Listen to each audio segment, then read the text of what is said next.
SpaceX, Blue Origin ou Virgin Galactic, à l'heure du réchauffement climatique, l'extase de la microgravité, la Terre vue du ciel, cette tendance du tourisme spatial n'est pas sans conséquence sur la pollution atmosphérique, si ce dernier venait à se démocratiser.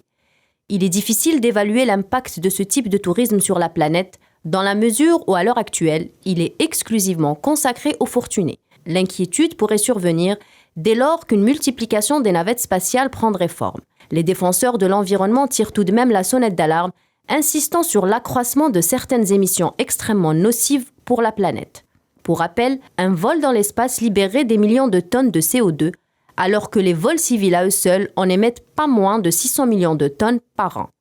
Mercredi, le milliardaire japonais Yusaku Maezawa et son assistant se sont envolés pour un séjour de 12 jours dans l'espace à bord de la navette spatiale internationale transportée par une fusée russe Soyouz, marquant ainsi le retour de Moscou dans le tourisme spatial.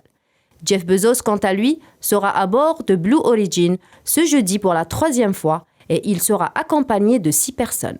La question de la pollution engendrée par le tourisme spatial pour milliardaires gagne du terrain, sachant que Virgin Galactic, la société de Richard Branson, a déjà vendu près de 600 billets entre 200 000 et 250 000 $ et aspire à terme de mener 400 vols par année.